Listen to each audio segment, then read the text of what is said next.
23 अगस्त साल 2000 Cairo international airport Airbus A320 model का एक विमान उड़ान भरने की तैयारी कर रहा था। इस प्लेन को गल्फ एयर ऑपरेट कर रही थी। Call sign GF072। इस प्लेन को इजिप्ट से बहरीन इंटरनेशनल एयरपोर्ट जाना था। प्लेन में 8 क्रू मेंबर्स सवार हो गए, जिनमें से एक इंडियन भी थी। बाकी के 135 पैसेंजर ज्यादातर इजिप्ट, बहरीन और 17 अलग अलग कंट्री से थे, जिसमें 61 पुरुष, 37 महिला और 37 बच्चे थे। इन बच्चों में से तो 8 बच्चे 1 साल के और उनसे भी कम के थे, यानी कि कुल 143 लोग प्लेन में सवार हो गए। प्लेन अब उड़ान भरने के लिए तैयार हो गया। बस इंतजार था तो ATC के क्लियरेंस की, लेकिन ATC ने उन्हें वेट करने को कह दिया। ऑलमोस्ट 1 घंटे तक। इतनी देरी की वजह से पैसेंजर्स के साथ साथ पायलट्स भी परेशान हो रहे थे। हालांकि 1 घंटे के बाद सूरज भी ढल गया। ऊपर से अमावस की अंधेरी रात थी। खैर 1 घंटे बाद ये प्लेन कायरो इंटरनेशनल एयरपोर्ट से उड़ान भरा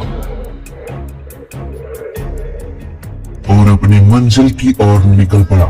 इस प्लेन को कैप्टन ईशान उड़ा रहे थे।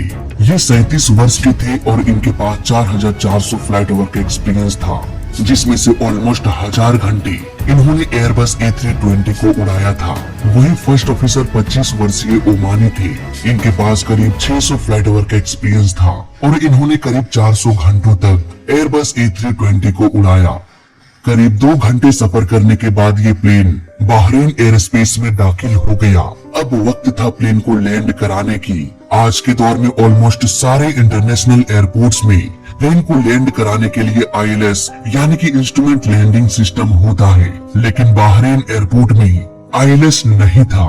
यहाँ पर इस प्लेन को VOR अप्रोच करना था, जो VOR अप्रोच करने के लिए खुद को तैयार कर रहा है। लेकिन यहाँ पर कैप्टन ने यह पाया कि प्लेन और रनवे की दूरी के हिसाब से प्लेन की ऊंचाई बहुत अधिक है। इवन स्पीड भी ऑलमोस्ट 313 नॉट्स है। कैप्टन स्पीड को कम करके ऑलमोस्ट 272 नॉट्स पर ले आया। ATC ने रनवे 02 पर लैंड करने का परमिशन भी दे दिया, लेकिन ये लैंडिंग इतनी भी आसान नहीं होने वाली थी, क्योंकि प्लेन के हाई स्पीड की वजह से ये फटाफट एयरपोर्ट पहुंच गया, जिसकी वजह से पायलट प्लेन के एल्टीट्यूड को कम नहीं कर पाया। जहां प्लेन का स्पीड 130 नॉट्स के आसपास होना चाहिए था, वहां ये प्लेन 250 नॉट्स पर उड़ रहा था। जहां प्लेन की ऊंचाई 1500 फीट होना चाहिए था, वहां ये प्लेन 1670 फीट पर उड़ रहा था। यहाँ पर कैप्टन के पास सबसे अच्छा विकल्प यही बच गया कि वो प्लेन ऑफ प्रोसेस को रोक ले और गो अराउंड करके दोबारा से एयरपोर्ट का चक्कर लगाकर फिर से सही ऊंचाई और दूरी पर आकर प्लेन को लैंड कराने की कोशिश करे। लेकिन कैप्टन अपने जिद पर अड़े हुए थे। शायद इसीलिए उन्होंने इस खतरनाक लैंडिंग को जारी रखा और सीधा प्लेन को मौत के दरवाजे की ओर ले जाने लगी। कैप्टन ने लैंडिंग गियर को डाउन किया, फ्लैप को 1 पर सेट किया। इसके बाद वो रनवे की ओर बढ़ने लगे। को पायलट भी ये सब देखकर परेशान हो चुके थे कि आखिर ये सब चल क्या रहा है। कैप्टन के बिहेवियर से ये लग रहा था कि वो अड़ चुके हैं कि किसी भी तरह से इस प्लेन को लैंड कराकर ही रहेंगे। प्लेन जब 350 फीट पर पहुंचा, तब कैप्टन को समझ में आ गया कि ये प्लेन किसी भी कीमत पर सुरक्षित लैंड नहीं कर पाएगा। इसलिए उन्होंने प्लेन के लैंडिंग को रोक दिया और गो अराउंड यानी कि एयरपोर्ट का एक चक्कर लगाकर वापस से लैंड करने का डिसीजन बनाया। अब धीरे धीरे प्लेन लेफ्ट की ओर मुड़ने लगा। इसी दौरान कैप्टन ने फ्लैप को फुल कर दिया। अगेन ये बहुत गलत डिसीजन था। अब प्लेन धीरे धीरे मुड़ते हुए समुद्र की ओर चला गया। लेफ्ट साइड से कैप्टन रनवे को क्रॉस होते हुए देख पा रहे थे, लेकिन रनवे की चकाचौंध रोशनी अचानक से गायब हो गई। अब क्योंकि वो समुद्र की ओर रुख कर चुके थे, इसलिए उस दिशा में किसी भी तरह की रोशनी दिखाई नहीं दे रही थी। ऊपर से अमावस की काली रात भी थी, इसलिए पायलट्स को चांद की हल्की हल्की रोशनी भी नसीब नहीं हो रहा था। पायलट्स को अंधेरे के अलावा और कुछ भी दिखाई नहीं दे रहा था। ATC इस इंतजार में थे कि अब आएगा गल्फ एयर फ्लाइट 072, पर अफसोस वो प्लेन दोबारा से वापस नहीं आया। ये प्लेन रडार से गायब हो गया। ATC बार बार पूछता रहा, पर फ्लाइट 072 की तरफ से कोई भी जवाब नहीं आया। अब उन्हें भी समझ में आ गया कि कुछ तो अनहोनी हो चुकी है। रात के अंधेरे में रेस्क्यू टीम को भेजा गया। चारों तरफ प्लेन के टुकड़े बिखरे पड़े थे। इस हादसे में सभी की जान चली गई। दोस्तों, इस केस में बहुत सारे सवाल थे।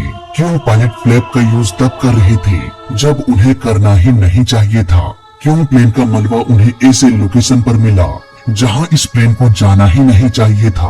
और सबसे बड़ा सवाल ये कि अगर प्लेन सही सलामत था तो ये नीचे कैसे आ गया? इन सारे सवालों का जवाब पता करने के लिए इन्वेस्टिगेशन की टीम लग गई। प्लेन में CVR होता है जो कॉकपिट में हो रहे सारे बातचीत को रिकॉर्ड करता है। जब इस रिकॉर्डिंग को सुना गया तब एक चौंकाने वाली खबर सामने आई। जब प्लेन गो अराउंड कर रहा था तब उन्होंने रनवे के लाइट के बारे में कुछ डिस्कस किया। कैप्टन, क्या आपको रनवे की लाइट दिखाई दे रही है? रनवे अभी लेफ्ट साइड में है और हमें इसी रनवे की लाइट को देखकर गो अराउंड करना है। Okay captain. क्या आपको रनवे की लाइट दिखाई दे रही है? नो कैप्टन, रनवे तो कहीं दिख ही नहीं रहा। लगता है रनवे की लाइट अचानक से गायब हो गई। इन्वेस्टिगेटर्स ने ये पाया कि जैसे ही प्लेन गो अराउंड करने के लिए निकला, रनवे की लाइट अचानक से कुछ देर के लिए बुझ गई और ठीक उसी वक्त पायलट रनवे की लाइट को ही देखकर अपने लोकेशन का अंदाजा लगाकर गो अराउंड कर रहे थे। लाइट के बुझ जाने से प्लेन समुद्र की ओर आगे बढ़ता रहा। वैसे भी समुद्र में कोई घर, गली या मोहल्ला नहीं होता, इसलिए वहाँ पर किसी भी तरह की रोशनी दिखाई नहीं दे रही थी। ऊपर से अमावस की रात की वजह से ये अंदाजा लगा पाना भी मुश्किल हो गया कि प्लेन अभी किस दिशा में है। इतने अंधेरे में पायलट्स को ये भी पता नहीं चला कि प्लेन ऊपर जा रहा है या नीचे। दोनों ही पायलट इल्यूजन का शिकार हो चुके थे। हालांकि डिस्प्ले में देखने से ये पता चल जाता कि प्लेन नीचे जा रहा है या ऊपर, लेकिन दोनों के दोनों पायलट रनवे को ही खोजने में बिजी थे। इसी दौरान प्लेन के कॉकपिट में ग्राउंड प्रोक्सिमिटी वार्निंग सिस्टम तेजी से बजने लगा। ये GPWS अलार्म बता रहा था कि प्लेन नीचे आ रहा है और जल्द ही प्लेन को ऊपर ना लिया जाए तो ये प्लेन टकरा जाएगा। लेकिन दोनों ही पायलट ने इस अलार्म को इग्नोर कर दिया। नतीजा ये प्लेन पानी में क्रैश हो गई और सभी की जान चली गई। इन्वेस्टिगेटर्स ने अपने रिपोर्ट में बहुत सारी खामियों का जिक्र किया। जब प्लेन पहली बार लैंड करने के लिए आया तब इसका स्पीड और एल्टीट्यूड काफी अधिक था। फिर भी कैप्टन प्लेन को लैंड कराने के लिए जिद कर रहे थे। अब चलो ठीक है, मान लेते हैं कि वो प्लेन को लैंड करा सकते थे। हालांकि ऐसा नहीं हो पाता, लेकिन फिर भी मान लेते हैं कि कैप्टन प्लेन को लैंड करा सकते थे। ऐसे केस में जब प्लेन को लैंड कराया जा रहा हो तो फुल फ्लैप का यूज करना चाहिए। यह फ्लैप भी एक ब्रेकिंग का पार्ट होता है जो प्लेन में ड्रैग क्रिएट करके प्लेन को धीमा करने की कोशिश करता है। लेकिन कैप्टन ने लैंडिंग के दौरान फुल फ्लैप का यूज ना करके फ्लैप को 1 पर सेट कर दिया। खैर, समय रहते कैप्टन ने अपनी गलती को एक्सेप्ट किया और गो अराउंड करने का डिसीजन लिया। लेकिन हर एयरपोर्ट में गो अराउंड करने का एक तरीका होता है। गो अराउंड करने के लिए इस एयरपोर्ट में सबसे पहले प्लेन को सीधा उड़ाना था जब तक कि वो 2500 फीट के एल्टीट्यूड तक ना पहुंच जाए। लेकिन इस नियम को तोड़ते हुए कैप्टन ने एयरपोर्ट के आगे जाकर तुरंत लेफ्ट की ओर मुड़ गए और रनवे की लाइट को रेफरेंस मानकर गो अराउंड करने के लिए निकल पड़े।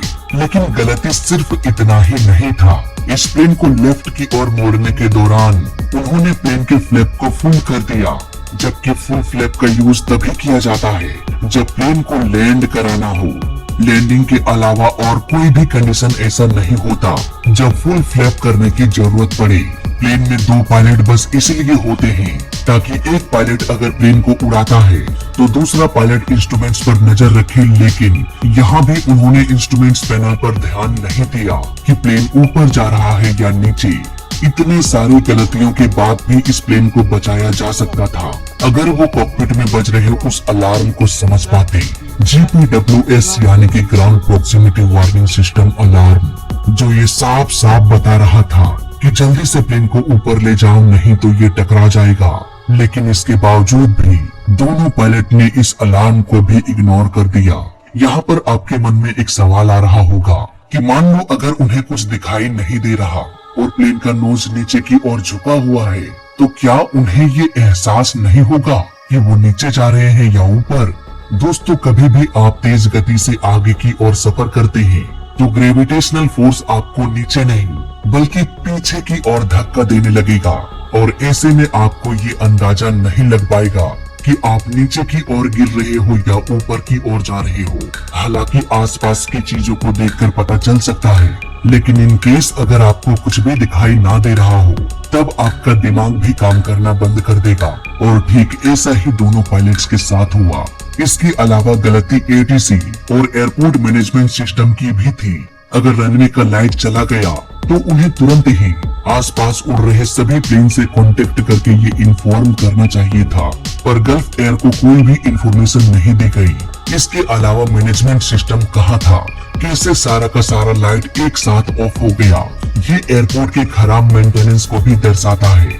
इसके अलावा इन्वेस्टिगेशन के दौरान दोनों पायलट्स के ट्रेनिंग में प्रॉब्लम बताया गया। फ्लाइट के ट्रेनिंग के दौरान उन्हें इंस्ट्रूमेंट्स को समझने में प्रॉब्लम होती थी। इसके अलावा दोनों ही पायलट्स ने बहुत कम घंटों तक A320 को उड़ाया, यानी कि एक्सपीरियंस की भी कमी थी। इसके अलावा दोनों पायलट्स के बीच आपस में बन नहीं रही थी। ये सारी गलतियां मिलकर एक बड़े हादसे को अंजाम दे दिया। तो आप लोग देखते रहिए मेरा channel air crash investigator. Like, share and subscribe, and thanks for watching.